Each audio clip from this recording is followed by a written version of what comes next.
Halo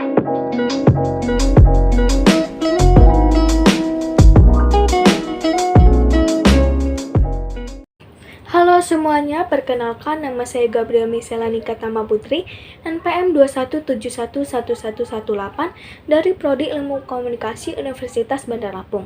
Nah, kali ini saya akan menceritakan pengalaman saya selama berkuliah di Prodi Ilmu Komunikasi ini.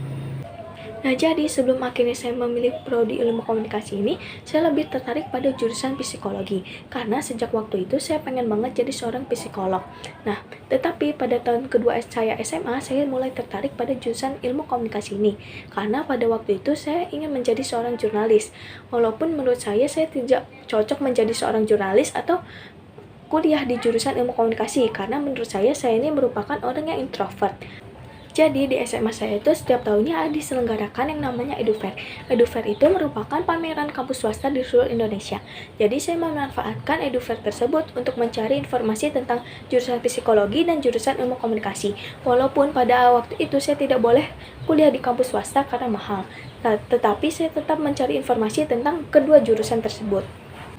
Pada waktu SMA, saya juga berkesempatan untuk mengikuti SNM dan SBM, dan saya memilih jurusan ilmu komunikasi dan psikologi pada SNM dan SBM tersebut. Tetapi sayangnya saya tidak lolos pada SNM dan SBM tersebut. Setelah dinyatakan tidak lolos dari SNM dan SBM, saya mencoba mendaftar di Universitas Bandar Lampung.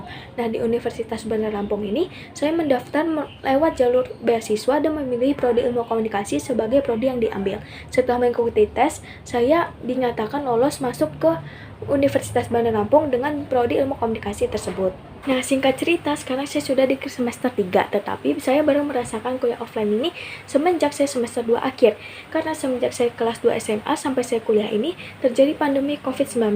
Jadi semua aktivitas seperti bekerja, sekolah, dan kuliah itu dilakukan secara online. Nah, pada semester 1 pasti ada kan yang namanya PPK atau perkenalan kampus. Nah, di kampus saya sendiri ini terdapat 3 jenis PPK. Yang pertama itu PPK universitas, yang kedua PPK fakultas, dan yang ketiga PPK prodi. Nah, pada prodi ilmu komunikasi sendiri, PPK ini diselenggarakan oleh HMIK. HMIK itu Himpunan Mahasiswa Ilmu Komunikasi. Nah, pada tahun saya, HMIK ini menyelenggarakan yang namanya open house. Nah, di open house ini kita dibagi kelompok untuk menampilkan sebuah drama pada hari open house tersebut. Selain itu juga, kita dikasih tugas untuk membuat video perkenalan selama 1 menit. Pada semester 1 ini, mata kuliahnya masih tergolong dasar-dasar dan masih gampang. Misalnya, ada mata kuliah dasar-dasar ilmu politik, dasar-dasar ilmu komunikasi, dasar-dasar manajemen, grafis media. Nah, pada grafis media ini, kita diajarkan yang namanya Adobe Illustrator. Kita juga dikasih tugas untuk membuat sebuah brosur penerimaan mahasiswa baru Universitas Bandar Lampung. Selain itu juga ada yang namanya mata kuliah pendidikan agama, pendidikan anti korupsi, dan masih banyak lagi. Selain itu juga pada semester 1 ini kita diwajibkan untuk memilih salah satu UKM yang ada di Universitas Bandar Lampung. Nah, kebetulan saya memilih UKM KSR PMI UBL. Nah, dari UKM ini saya juga belajar untuk gimana caranya untuk komunikasi, lebih percaya diri, membangun relasi, dan masih banyak lagi. Kalau semester 2 ini mata kuliahnya sudah tergolong susah karena pada semester 2 ini kita lebih banyak untuk melakukan praktek. Misalnya pada mata kuliah dasar-dasar jurnalistik, kita diberi tugas untuk menjadi seorang reporter yang akan menyiarkan sebuah berita.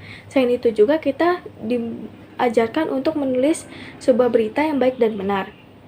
Kemudian pada dasar-dasar sinematografi, kita diberi tugas untuk membuat sebuah film dokumenter pendek yang kemudian dipublikasikan. Selain itu juga ada mata kuliah dasar perikanan. Kita diberi tugas untuk membuat sebuah video promosi tentang produk lokal Lampung. Kalau pada semester 3 ini lebih banyak mata kuliah yang memberi tugas untuk membuat sebuah artikel, makalah, jurnal, dan lain-lain.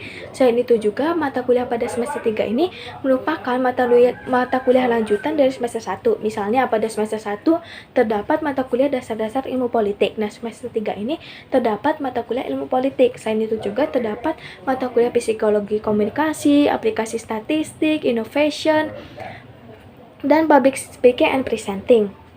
Mungkin sekian yang dapat saya sampaikan tentang pengalaman saya selama berkuliah di Prodi Ilmu Komunikasi ini. Mata kuliah apa aja yang ada di Prodi Ilmu Komunikasi ini, dan kegiatan apa saja yang ada di Prodi Ilmu Komunikasi ini. Kurang lebihnya saya mohon maaf jika ada salah. Terima kasih.